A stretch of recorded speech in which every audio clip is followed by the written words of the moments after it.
السلام علیکم، welcome to my YouTube channel daily night story. کیسے ہیں دوستو؟ امید کرتے ہیں آپ سب لوگ خیریت سے ہوں گے۔ دوستو، کہانی شروع ہونے سے پہلے آپ سے ریکویسٹ ہے، اگر آپ ہمارے چینل پر نئے ہیں تو پلیز چینل کو سبسکرائب کر لیں اور بیل نوٹیفیکیشن کو بھی آن کر دیں۔ تو آئیے سنتے ہیں آج کسی کی زندگی پر بیتی ایک حیرت انگیز ناقابل یقین سچی کہانی۔ اسی کی زبانی۔ یہ ان دنوں کی بات ہے جب میں 3rd ایئر میں تھی۔ عید میلاد النبی صلی اللہ علیہ وآلہ وسلم کی آمد تھی۔ کالج میں میلاد کی تیاریاں عروج پر تھیں۔ تمام ٹیچرز اور اسٹوڈنٹس میلاد کی تیاریوں میں بھرپور بڑھ چڑھ کر حصہ لے رہے تھے۔ کالج گراؤنڈ میں سٹیج تیار کیا گیا تھا۔ میلاد والے دن بہت رونق تھی۔ ٹیچرز درِ نیاب ہمیشہ کی طرح بے حد حسین اور باوقار لگ رہی تھی۔ ان کی عمر تقریباً 32 سال تھی۔ وہ اس قدر خوبصورت تھی کہ ان کے حسن میں ایک عجیب طرح کی مقناطیسیت تھی جو ان سے ملتا ان کا گرویدہ ہو جاتا تھا۔ میں تو تھی ہی ان کی دیوانی۔ ایک طالبہ تمام ٹیچرز میں موتیے کے گجرے تقسیم کر رہی تھی۔ جب اس نے مس درِ نیاب کو پھول دیے تو انہوں نے ہمیشہ کی طرح انکار کر دیا۔ میں یہ بات مسلسل 2 سال سے نوٹ کر رہی تھی۔ موتیے کے پھول دیکھ کر ان کے چہرے پر کرب سا چھا جاتا۔ وہ آنکھیں سختی سے بند کر لیتی تھی۔ میلاد ختم ہوا، چھٹی ہو گئی، مگر میں سارے راستے مس درِ نیاب کے بارے میں سوچتی رہی۔ ان کا گھر میرے گھر کے قریب تھا۔ اکثر نوٹس وغیرہ کے سلسلے میں ان کے گھر چلی جاتی تھی۔ ایک شام میں ان کے گھر جانے کا پروگرام بنا کر نکلی تو راستے میں گجرے والا کھڑا تھا۔ میں نے اس سے موتیے کے گجرے لیے اور ٹیچر کے گھر کی طرف چل پڑی۔ مس درِ نیاب گھر پر تھی۔ سادہ سے عام حلیے میں بھی وہ بے حد دلکش لگ رہی تھی۔ مجھے دیکھ کر وہ شفقت سے مسکرائیں۔ میں نے ان کے سامنے گجرے پیش کر دیے۔ گجرے دیکھ کر وہ ایک دم ایسے ہو گئی کہ جیسے ان کا سانس رک گیا ہو۔ انہوں نے کرب سے آنکھیں بند کر لیں اور بولی، پیچھے کرو گجروں کو، میں گجرے نہیں پہنتی۔ مگر کیوں ٹیچر؟ بس مجھے نہیں پسند بابا۔ چلو اب اندر آ جاؤ۔ میں اندر چلی گئی اور میں نے ڈرتے ڈرتے مس سے ایک سوال کر دیا، مس ایک بات کہوں، آپ کی ابھی تک شادی نہیں ہوئی ہے؟ وہ پل بھر کے لیے خاموش ہوئی اور پھر بولی، بس مجھے شادی کی اجازت ہی نہیں ملتی۔ کس سے اجازت نہیں ملتی؟ ارے بابا، لگتا ہے آج تو تم میرا انٹرویو لینے آئی ہو۔ پڑھائی کا کوئی موڈ نہیں تمہارا؟ آپ مجھے بتائیں تو صحیح نا۔ چلو چپ کر کے پڑھو۔ آج بھی مجھے اپنے سوالوں کے جواب حاصل نہ ہوئے۔ چند دنوں بعد میں نے ان کے گھر دوبارہ گئی تو وہ گھر میں نہیں تھی۔ اس دن ان کے گھر میں ان کی چھوٹی بہن غزالہ آئی ہوئی تھی۔ غزالہ، آپ ہی ایک بات پوچھوں؟ اگر آپ برا نہ مانیں تو۔ ہاں پوچھو نا۔ آپ مس درِ نیاب سے چھوٹی ہیں نا؟ مگر آپ کی تو شادی ہو چکی ہے۔ مس درِ نیاب ابھی تک غیر شادی شدہ کیوں ہے؟ اور وہ موتیے کے گجرے دیکھ کر اتنا عجیب سا بیہیو کیوں کرتی ہے؟ میرے سوالات سن کر تو غزالہ آپی کے چہرے پر تکلیف کی آثار نمایاں ہو گئے۔ کیا بتاؤں، یہ بہت افسوسناک واقعہ ہے۔ یہ ان دنوں کی بات ہے جب ہم دونوں کالج میں تھے۔ درِ نیاب کی عادت تھی کہ وہ رات کو باغ میں ٹہل کر پڑھا کرتی تھی۔ باغ میں طرح طرح کے پھول تھے۔ وہاں ایک موتیے کا بڑا سا پودا تھا جس پر شام کو ڈھیروں پھول کھلتے تھے۔ آپی کو موتیے کے پھول بہت پسند تھے۔ دادی ہمیشہ منع کرتی تھی کہ جوان بچیوں کو رات کے وقت پھول نہیں توڑنے چاہیے۔ ارد گرد نہ جانے کون سی مخلوق ہو، کنواری بچیاں ایسی اندیکھی مخلوق کی نظر میں آ جاتی ہیں۔ مگر آپی ایسی باتوں پر ہنسا کرتی تھی۔ انہیں ایسی باتوں پر یقین ہی نہیں تھا۔ ایک رات آپی دیر تک پڑھتی رہی۔ پورا باغ موتیے کی خوشبو سے مہک رہا تھا۔ آپی نے مسحور ہو کر موتیے کے پھول توڑ لیے، کچھ بالوں میں لگا لیے اور باقی آنچل میں ڈال کر کمرے میں آ گئی اور اپنے تکیے کے پاس رکھ لیے۔ آپی تو ویسے ہی بہت پیاری ہیں، پھولوں کے سنگھار سے تو مزید پیاری لگتی تھی۔ ارے آپی، آپ نے پھول کیوں توڑے؟ دادی ناراض ہوتی ہے نا؟ اوفو، تم بھی فضول باتیں کرتی رہتی ہو۔ میں ان دقیانوسی باتوں پر کبھی یقین نہیں کرتی۔ مجھے بہت نیند آ رہی ہے تو میں نے بحث کرنا مناسب نہ سمجھا اور میں سو گئی۔ صبح ہم کالج جانے کے لیے تیار ہو رہے تھے۔ میں نے آپی کی طرف دیکھا، وہ کچھ الجھی سی لگ رہی تھی۔ میں نے پوچھا تو آپی نے کہا کہ رات کو انہوں نے بہت ایک عجیب سا خواب دیکھا ہے۔ پھر ہماری وین آ گئی اور بات آئی گئی ہو گئی۔ کالج میں آپی کی دوست جو گیٹ پر ہی انتظار کر رہی تھی، فوراً بولی، درِ نیاب، ٹرپ پر جانے کی اجازت ملی نہیں؟ یار ابو نہیں مان رہے، یہ کیا بات ہوئی؟ یار میں شام کو آؤں گی انکل سے اجازت لینے۔ آپی رات کو آپ نے کیا خواب دیکھا تھا؟ میں نے صبح والی بات دہراتے ہوئے پوچھا۔ غزالہ میں نے دیکھا سفید سی کھڑکی ہے، اس میں ایک بڑا سا عقاب بیٹھا ہوا ہے۔ اس کی آنکھیں نیلی تھیں، آنکھوں میں عجیب سی پراسراریت تھی کہ خوف مجھے محسوس ہو رہا تھا۔ اس کے پنجوں میں موتی کے پھولوں کی لڑی تھی جو وہ میرے اوپر پھینک رہا تھا، جس سے میں بے ہوش ہو جاتی ہوں۔ خواب سنا کر آپی پریشان لگ رہی تھی۔ میں نے انہیں تسلی دی۔ شام کو آپی کی سہیلی نے آ کر امی ابو اور دادی کو ٹرپ کے لیے منایا اور آخر کار ہمیں ٹرپ پر جانے کی اجازت مل گئی۔ اگلے دن ہم کالج سے مری کی طرف روانہ ہو گئے۔ بس میں تمام لڑکیوں نے خوب ہلا گلا کیا، تمام ٹیچرز بھی بہت انجوائے کر رہی تھیں۔ اچانک آپی نے مجھے آواز دی، غزالہ دیکھو وہ کیا ہے؟ میں نے دیکھا تو ایک بہت بڑا عقاب بس کے ارد گرد اڑ رہا تھا۔ آپی اسے دیکھ کر ایک دم خاموش سی ہو گئی۔ شام تک ہم مری پہنچ گئے تھے۔ تھکاوٹ سے برا حال تھا، سردی بھی بہت بڑھ چکی تھی۔ رات کا کھانا کھا کر ہم سونے کی غرض سے اپنے کمروں میں آ گئے۔ آپی کے چہرے پر پریشانی تھی۔ یہ تمہیں کیا ہوا ہے آپی؟ آپی کی دوست نے ان سے پوچھا۔ یار اس کمرے کی کھڑکی بالکل ویسے ہی ہے جیسے میں نے کل خواب میں دیکھی تھی۔ آپی نے پریشان ہوتے ہوئے کہا، کمن یار، اب تم ہمیں بور کر رہی ہو، بس کرو اور گولی مارو اس عقاب کے بچے کو۔ بلکہ مجھے پتا ہوتا تو میں بابا کی بندوق لے کر آتی۔ آپی کی دوست جوش سے بولی تو سب ہنس پڑے۔ پلیز آپ کھڑکی تو بند کر دو، کہیں ہم برف ہی نہ بن جائیں۔ آپی نے ہنستے ہوئے کھڑکی بند کر دی۔ صبح جب آنکھ کھلی تو کھڑکی کھلی ہوئی تھی۔ درے نیاب، تم نے یہ رات کو کھڑکی بند نہیں کی تھی؟ آپی کی فرینڈ نے پوچھا۔ نہیں، میں نے خود کھڑکی بند کی تھی، میں نہیں جانتی کہ یہ کیسے کھلی۔ آپی نے حیران ہوتے ہوئے کھڑکی کو دیکھا۔ کھڑکی کے پاس ایک پر گرا ہوا تھا۔ میں نے آپی کی نظروں کے تعاقب میں دیکھا تو وہ بھی پر کو حیرت سے دیکھ رہی تھی۔ پر کسی بڑے عقاب کا لگ رہا تھا۔ اگلے دن ہم صبح ہی سیر کے لیے نکل گئے۔ برف باری ہو رہی تھی، ہم سب نے بہت انجوائے کیا۔ سب لڑکیاں تصویریں لے رہی تھیں۔ اتنے میں ہم نے دیکھا کہ ایک خوبصورت لڑکا کھڑا ہے جو شاید گجرے والا ہے۔ شکل و صورت سے تو وہ ہرگز گجرے بیچنے والا نہیں لگ رہا تھا۔ وہ مستقل آپی کو گھور رہا تھا، جیسے آپی کے علاوہ وہ وہاں کوئی دوسرا نہ ہو۔ آپی کی فرینڈز اس کی محویت سے دیکھنے پر آپی کو چھیڑنے لگیں، البتہ آپی گمسم سی تھی۔ ارے بھائی گجرے والے، یہ گجرے کتنے کے ہیں؟ آپی کی فرینڈ نے پوچھا۔ یہ مفت ہیں اور یہ ان کے لیے ہیں، اس نے آپی کی طرف اشارہ کرتے ہوئے جواب دیا۔ کیوں جی، ان کے لیے مفت کیوں ہیں؟ سنبھالو اپنے گجرے اور اپنے پاس رکھو۔ یہ کہتے ہوئے آپی کی فرینڈ نے گجرے اس لڑکے کے ہاتھ میں ہی واپس پکڑا دیے۔ یکا یک آپی کی فرینڈز درد سے چلانے لگی اور ان کا ہاتھ سرخ ہو رہا تھا۔ اسے یوں لگ رہا تھا جیسے ہاتھ جل گیا ہو۔ ہم سب آپی کی فرینڈ کی طرف متوجہ ہو گئے۔ میری اچانک نظریں اس لڑکے کے چہرے پر پڑیں تو وہ ہر چیز سے بے نیاز بس آپی کو ہی دیکھ رہا تھا۔ اسے تو گرد و پیش کا کوئی ہوش ہی نہیں تھا۔ مجھے تو خوف سے جھجری سی آ گئی۔ ارے یہ تمہارا ہاتھ کیسے جلا؟ وہاں تو کہیں آگ نہیں تھی۔ درے نیاب، آپی نے اپنی فرینڈ سے پوچھا۔ تب اس نے آپی کے پوچھنے پر بتایا کہ اس لڑکے کا ہاتھ اس قدر گرم تھا جیسے میں نے اپنا ہاتھ بھٹی میں ڈال دیا ہو۔ بات بہت عجیب اور ناقابل یقین تھی۔ صبح پھر ہم سیر و تفریح کے لیے نکل گئے۔ ہلکی ہلکی بارش ہو رہی تھی۔ بہت سی لڑکیاں اور ٹیچر شاپنگ بھی کر رہی تھیں۔ اچانک میری نظر اس لڑکے پر پڑی۔ وہ آج بھی آپی کو دیکھ رہا تھا۔ اگلے دن ہم واپس گھر آ گئے۔ گھر آتے ہی آپی کی طبیعت شدید خراب ہو گئی۔ کوئی دوا اثر نہیں کر رہی تھی، بخار تھا کہ اترنے کا نام نہیں لے رہا تھا۔ پھر ایک عجیب و غریب حرکت روز ہونے لگی کہ آپی ہر روز موتی کے پودے کے پاس بے ہوش ملتی۔ نہ جانے رات کو وہ کیسے باغ میں چلی جاتی تھی۔ میں نے یہ سب دادی کو بتایا۔ دادی بہت عبادت گزار خاتون تھی، فوراً معاملے کی نزاکت کو بھانپ گئی۔ غزالہ بیٹی، آج میں تم لوگوں کے کمرے میں سوؤں گی، دادی نے نہایت سنجیدگی سے کہا۔ امی ابو بھی دونوں بہت پریشان تھے کہ یہ بیٹھے بٹھائے کیا مصیبت آ گئی۔ آپی ان دونوں کی بے حد لاڈلی تھی، نہ جانے میری بچی کو وہ کس کمبخت نے نظر لگا دی ہے۔ امی نے سوئی ہوئی آپی پر افسردہ نگاہ ڈالتے ہوئے کہا، میری نظروں میں وہ گجرے والا لڑکا گھوم گیا جس کی چمکدار نیلی آنکھیں آپی پر جمی ہوئی تھیں۔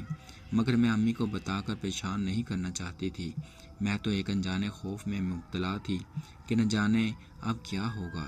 رات کو دادی ہمارے کمرے میں عبادت کر رہی تھی۔ ان کی تمام تر توجہ آپی پر تھی۔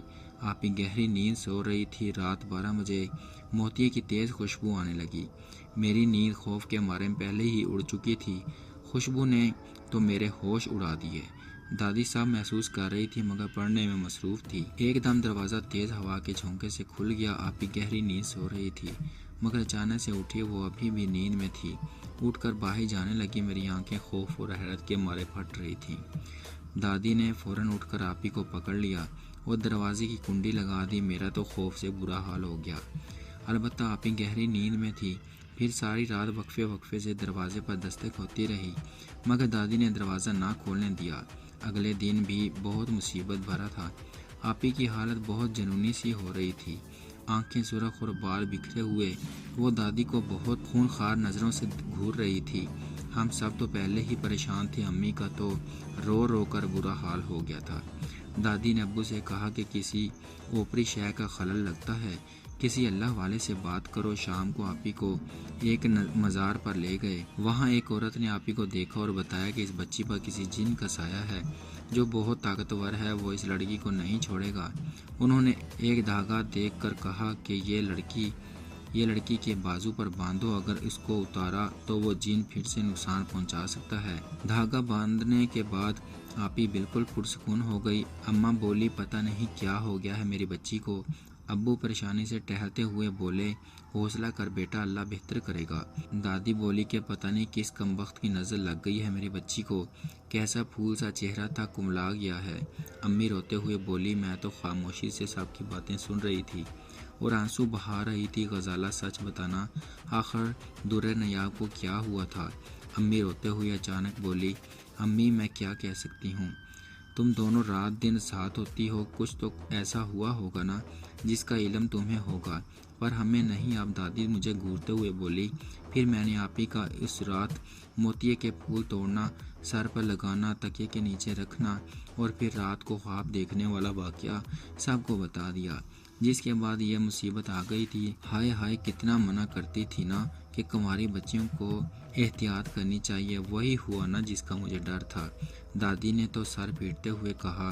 دھاگا باندھنے کے بعد آپی قدرے بہتر تھی۔ رات کو میری آنکھ باتوں کی آواز سے کھل گئی۔